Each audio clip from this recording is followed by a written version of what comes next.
IVF করতে আসেন, তখন প্রায় সময় ওদের একটা প্রশ্ন থাকে, ম্যাডাম আইভিএফের কোন বয়স সবচেয়ে বেশি ভালো আইভিএফের জন্য, মানে কখন বেশি সাকসেস আসে। সাধারণত গবেষণা বলে যে যেসব মহিলাদের বয়স 25 থেকে 35-এর মধ্যে, তাদের ক্ষেত্রে কিন্তু আইভিএফের সাকসেসটা ভালো পাওয়া যায়।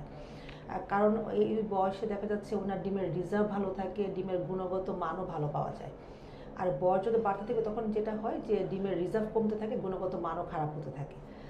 তো বয়সের পাশাপাশি আরও কিছু ফ্যাক্টরকে আমরা গুরুত্ব সহকারে দেখি, যেটার কারণে ওনাদের সাকসেসটা ভালো হয়। সেটা হচ্ছে যে ওনাদের ওনার হাজব্যান্ডের শুক্রাণুর গুণগত মানটা কেমন আছে, পাশাপাশি ওনার জরায়ু লাইনিংটা কেমন, এবং উনি কোন ল্যাবে উনি আইভিএফটা করছেন, সেটা কিন্তু খুব গুরুত্বপূর্ণ আইভিএফের সাকসেসের জন্য।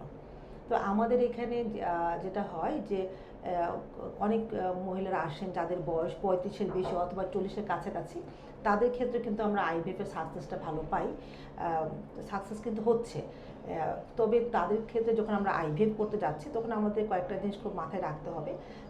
আমাদের হচ্ছে যে ওনাদের দরকার প্রপার টাইমিংয়ে আইভিএফটা করা, তারপর হচ্ছে ওনাদের দরকার প্রপার ইভ্যালুয়েশন, এবং ওনাদের জন্য পার্সোনালাইজ প্রোটোকল দরকার, যার কারণে কিন্তু ওনাদের সাকসেসটা বাড়ার সম্ভাবনা থাকে।